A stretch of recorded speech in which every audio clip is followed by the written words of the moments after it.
Que a paz do Senhor Jesus Cristo seja com todos os nossos irmãos que nos acompanham para mais uma escola bíblica dominical. Estaremos comentando a lição de número 10 desse terceiro trimestre do ano de 2025. A expansão da igreja. O texto bíblico da nossa lição está focado no capítulo 8 de Atos dos Apóstolos. E com base nesse texto, o nosso comentarista, ele desenvolveu esta lição que está dividida em 3 tópicos: a igreja diante da perseguição, a igreja que evangeliza, a igreja que dá suporte à evangelização. Esse que vos fala é o pastor Antônio Dias, somos aqui de Americana e já convido a você, se ainda não for, se inscreva no canal, comente, compartilhe, ajude-nos a levar a palavra do Senhor Jesus até aos confins da terra. Nesta lição, eu não posso deixar de mencionar o livro de Jó, capítulo 42 e o versículo 2. Bem sei eu que tudo podes, e nenhum dos seus pensamentos pode ser impedido. O que é isso? Jó, depois de tudo que ele passou na sua vida, como fizemos uma breve menção na lição anterior, e depois de tudo que ele passou na sua vida, e quando chega no final do seu livro, ele vai dizer uma resposta àquilo que Deus havia lhe indagado em vários capítulos. Ele vai dizer: bem sei eu que tudo podes, e nenhum dos seus pensamentos pode ser impedido. Deus, ele tem os seus propósitos. No livro do profeta Isaías, Deus vai dizer assim: o meu pensamento são mais alto do que os vossos pensamentos. O meu caminho é mais alto do que os vossos caminhos. Então nós não podemos, na dimensão, entender, compreender a altura dos pensamentos e do caminho que o próprio Deus determinou para as nossas vidas, pelos quais havemos de passar. Nós temos aqui um fato, que Deus, no campo das improbabilidades, Deus traça seus caminhos. Há caminhos improváveis. Deus deixou inúmeros caminhos na Bíblia que são improváveis para, através deste caminho, ele fazer algo sobrenatural. Deixou Israel em um beco sem saída para abrir o Mar Vermelho e passar a pés enxuto. E assim tantos outros acontecimentos que o tempo não permite para que nós possamos discorrer. Apenas isso para trazer a vossa atenção ao que será ministrado nesta lição. Nós temos ainda que muitos tentam eufemizar a expressão naquele dia, que está no capítulo 8 e no versículo 1 aqui da nossa lição. Vai dizer: e também Saulo consentiu na morte dele. Dele quem? De Estevão, que falou no capítulo 7, na lição anterior. E fez-se naquele dia uma grande perseguição contra a igreja que estava em Jerusalém, e todos foram dispersos pelas terras da Judéia e da Samaria, exceto os apóstolos. Alguns, antes que entremos na lição, alguns tentam eufemizar esta expressão naquele dia, fazendo uma referência como se fosse um período, como se fosse uma época, um lapso temporal. Porém, nós vamos entender que foi justamente neste dia onde Estevão fora, através de falsas testemunhas, foi levado a julgamento, eles apedrejaram e mataram Estevão. Então, este dia foi o marco para a grande perseguição que se seguiu em Jerusalém. E a perseguição que veio contra a igreja naquele tempo foi permissão de Deus para que os seus propósitos se cumprissem, como nós vemos até aos nossos dias. No tópico 1 da nossa lição, vai falar assim: a igreja diante da perseguição. O nosso comentarista, ele vai focar exatamente nos versículos de 1 até o versículo 3, do capítulo 8, versículo 1 até o versículo 3 de Atos dos Apóstolos, que vai dizer, já lemos o versículo 1, versículo 2, e uns varões piedosos foram enterrar a Estevão e fizeram sobre ele grande pranto. E Saulo assolava a igreja, entrando pelas casas, arrastando homens e mulheres, e os encerrava na prisão. Tudo isso foi após a morte de Estevão. Paulo, ele seguiu, no entanto, era chamado ainda Saulo de Tarso. Ele fora um grande perseguidor da igreja naquele dia. Assim nós vemos que a igreja ela foi perseguida, mas não foi fragmentada. A Bíblia vai dizer lá em Mateus, no capítulo 16, o Senhor Jesus dizendo para a igreja, dizendo ali quando Pedro faz a confissão, dizendo ali acerca que Jesus era o verdadeiro Cristo, o Senhor vai dizer o seguinte: sobre esta pedra edificarei a minha igreja, e as portas do inferno não prevalecerão contra ela. Tem duas colocações aqui que nós podemos dizer. A primeira delas é uma colocação teológica, por assim dizer. Por que as portas do inferno não prevaleceriam contra a igreja de Cristo? Porque após a sua morte, aqueles que morressem em Cristo não desceria mais ao seio de Abraão, aquele lugar que era o antigo cativeiro, mas teria acesso direto ao paraíso, como ele vai dizer ao ladrão da cruz: ainda hoje estarás comigo no paraíso. E para que possamos entender, nós vamos a Efésios capítulo 4, versículos de 6 a 8, vai dizer assim: subindo ao alto, levou cativo o cativeiro e deu dons para os homens. O que é isso? Senão aquele que subiu, senão aquele que desceu. Ele desceu às partes mais baixas e subiu, e levou consigo o cativeiro. Todos os salvos, desde Abel até o último que morrera antes da sua crucificação. Pois bem, posto isso, nós vamos ver que a igreja, apesar de perseguida, ela não foi fragmentada. E as portas do inferno, o outro sentido das portas do inferno é que os ataques do diabo jamais pararão a igreja de Cristo. Porque a Bíblia vai dizer: resistiu o diabo e ele fugirá de vós. Então nós temos que, ele é para ser resistido, e uma vez resistido, ele foge de nós. Não porque somos, mas porque Deus é na vida dos seus servos.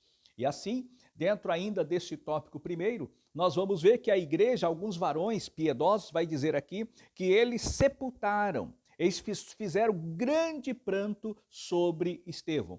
O fato de fazerem esse pranto, o fato de prantearem, o fato de chorarem, né, de tristeza, não quer dizer que foi uma igreja perdida, uma igreja desesperada, uma igreja sem esperança, de maneira alguma. Nós vamos ver que eles choraram a dor da perda. Porém, eles continuaram na convicção e continuaram a pregar o Evangelho de Cristo. Porque às vezes as pessoas dizem que o crente, o servo de Deus, ele não pode chorar diante da morte. Irmãos, isto seria algo errôneo e contrário à natureza humana. Porque o próprio Deus, ele nos criou com sentimentos, dotados de sentimento. A nossa fé é uma coisa, os nossos sentimentos são outras coisas. E nós podemos chorar, sim, a falta e a perda de um ente querido. Mas quando nós falamos isso, nós temos respaldo bíblico? Temos vários respaldos bíblicos. Porém, eu quero citar apenas um. O caso quando Lázaro, ele morre e Jesus não estava lá na aldeia. Jesus não estava. A mensagem chega para Jesus, fala: o Lázaro a quem tu amas está doente, me manda chamar-te. E Jesus não vai. Ele demora 2 dias ainda para ir até a casa de Lázaro. E ele vai dizer para os seus discípulos, né? Vamos, Lázaro dorme, vamos despertá-lo. E fala: mas Senhor, se dorme está bem. Aí o Senhor fala claramente: Lázaro morreu. E eu louvo a Deus por não ter estado lá. E quando ele chega ali na aldeia de Marta e Maria, ele vai ao túmulo de Lázaro. E nós vamos encontrar um dos menores versículos da Bíblia Sagrada, que está em João, capítulo 11, e no versículo 35. Quando vão levar a Jesus, ele pergunta onde o puseram. Então, Maria vai mostrar e o Senhor chega até o túmulo onde estava Lázaro. E a Bíblia vai dizer o seguinte: Jesus chorou. Se ele, que era Deus, sendo Deus, sabia que Lázaro estava morto, dizia que a enfermidade era para a glória de Deus. Ele disse para Marta que operaria o milagre da ressurreição, e vai dizer: se creres, verás a glória de Deus. Esse mesmo Jesus que havia dito tudo isso e sabia o que ele ia fazer, ao ver o túmulo de Lázaro, ele chora. Isso mostra que o sentimento do luto é natural do ser humano. E Jesus, como homem, chorou, e como Deus, ressuscitou a Lázaro. Então, nós vemos aqui que muitos querem colocar um certo eufemismo. Não, os discípulos choraram, porém, eles tinham a convicção de que o Senhor Jesus Cristo continuaria operando no meio deles. Aí nós vamos encontrar ainda que a igreja, apesar do luto, apesar do choro, não estava desesperada, mas estava convicta. Mesmo perseguida e dispersa, a igreja permaneceu unida, firme e atuante na fé. No tópico 2, nós vamos ver uma igreja que evangeliza. E esse tópico 2, ele está dentro, de Atos, capítulo 8, versículos 9 até o versículo 14. Então, nós vamos encontrar aqui, dentro desse texto do tópico 2. Aí nós vamos ver que Filipe, ele chega a Samaria. E eles, com a dispersão depois da morte de Estevão, a igreja foi espalhada. E Filipe desce para Samaria. E em Samaria, Filipe começa a pregar a palavra e começa a operar grandes maravilhas, pregando a palavra e Deus operando, porque havia cura de coxo, havia maravilhas, sinais, prodígio, tudo acontecia quando Filipe pregava. E havia naquela cidade uma pessoa chamada Simão. E esse homem, ele era adepto de artes mágicas. E com a sua magia, ele havia enganado toda aquela cidade, toda aquela região. E todas as pessoas buscavam nele orientação, julgando ser ele alguma coisa. Mas esse homem, quando viu a glória de Deus, a pregação de Filipe e os sinais que Filipe fazia, a Bíblia vai dizer que até ele creu na palavra. Até ele creu na palavra. Por quê? Filipe pregou a palavra e pregou o evangelho de Jesus Cristo. Ele não trouxe uma estratégia humana, ele não trouxe um segredo humano para pregar a palavra, mas ele trouxe a realidade do evangelho. Qualquer pregação que não tenha cruz como base se torna vazia. Portanto, devemos colocar nossa confiança. Não devemos colocar a nossa confiança em estratégias humanas para realizar nossa ação no poder do Espírito e na força da palavra. Não são as estratégias. A estratégia, de um lado, ela funciona humanamente, para uma questão de logística, uma questão de organização. Isso é bom. Isso é bom. Quando nós, em outra ocasião, pastoreávamos uma congregação, nós fizemos um trabalho de casa em casa.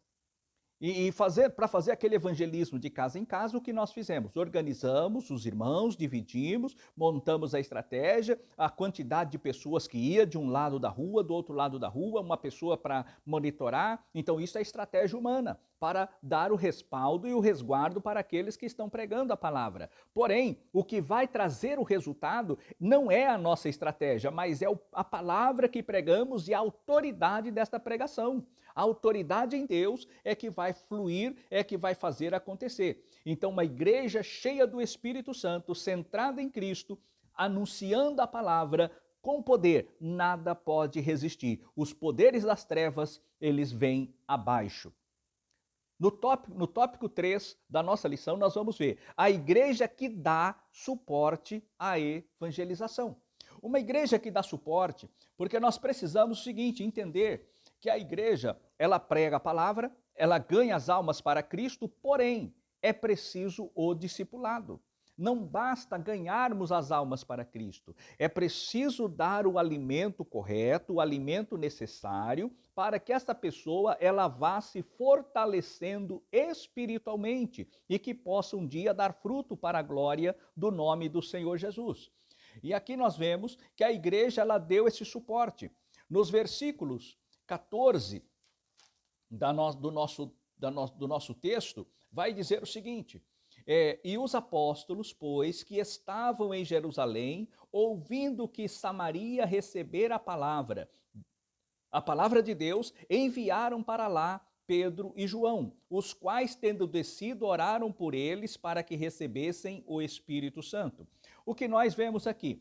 Os apóstolos, eles ficaram em Jerusalém não porque não eram perseguidos, não porque não eram. Tanto é que nós vamos ver que Pedro e João foram presos uma vez, o anjo foi lá, soltou e levou eles de volta para o templo. Outra hora, nós vamos ver que Tiago foi decapitado, o primeiro dos apóstolos que fora vitimizado pela perseguição foi Tiago, irmão de João, não o irmão do Senhor, mas Tiago, irmão de João, filho de Zebedeu. Então, ele foi o primeiro que foi vitimado por Herodes. Assim, nós vemos que os apóstolos ficaram em Jerusalém porque Jerusalém era a base da igreja, era, por assim dizer, a sede da igreja, onde a igreja nasceu, onde a igreja estava, e ali eles, com toda a perseguição que Saulo empreendia, que os fariseus empreendiam para destruir a igreja, eles ficaram para dar respaldo à igreja que estava em Jerusalém.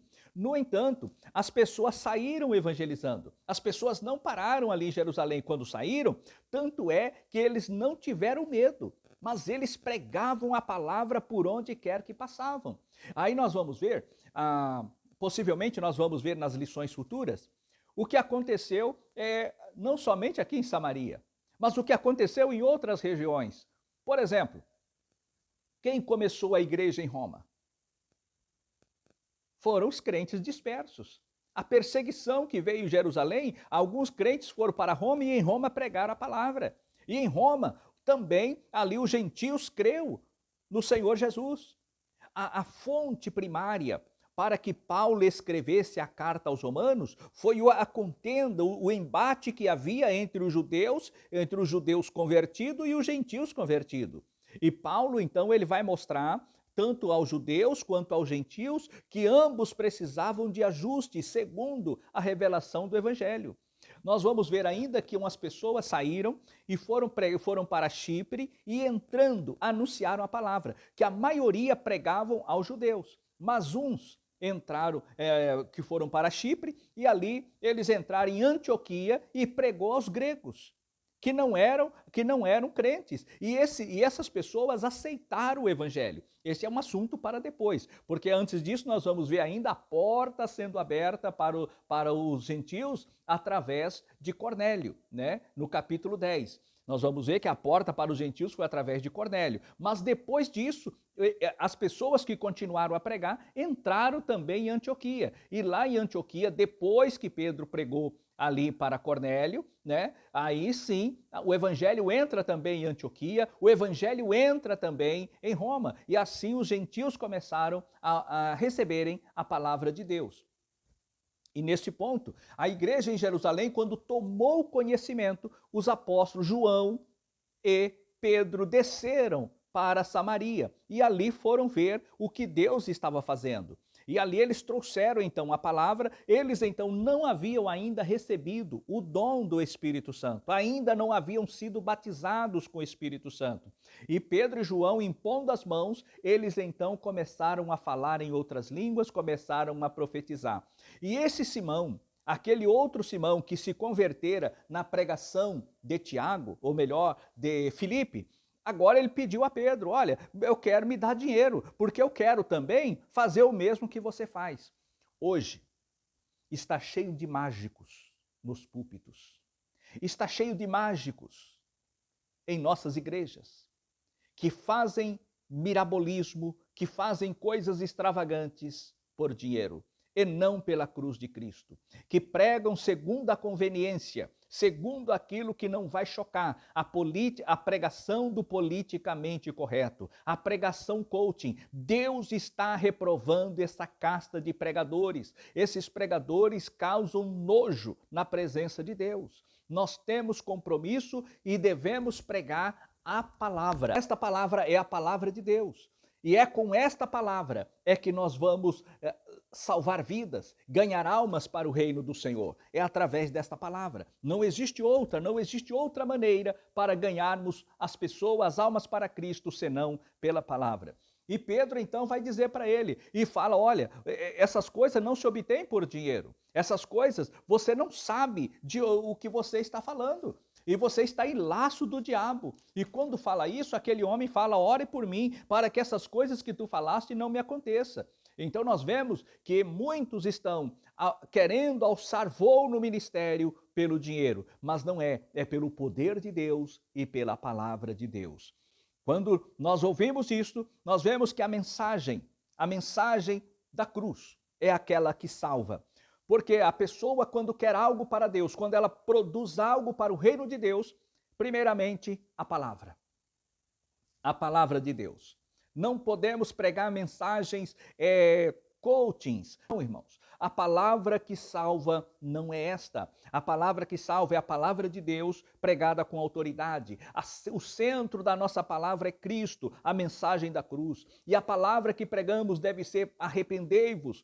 João mandou arrepender. Jesus, quando começou a pregar, ele disse: arrependei-vos. Quando Pedro prega pela primeira vez, foi: arrependei-vos. Então nós temos que pregar arrependimento, para que haja o quê? O perdão, para que havendo o perdão, aí vem o batismo nas águas, depois batismo no Espírito Santo e por fim uma vida de testemunho na presença de Deus.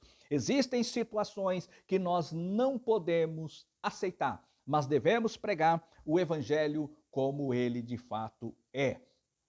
E aqui na nossa lição, nós temos que enfatizar o poder do Espírito Santo. Esse é o exemplo a ser seguido. A palavra de Deus confirmada pelos sinais que o Senhor sempre fará no meio do seu povo. Que Deus os abençoe e até a próxima lição, se Deus quiser. Amém.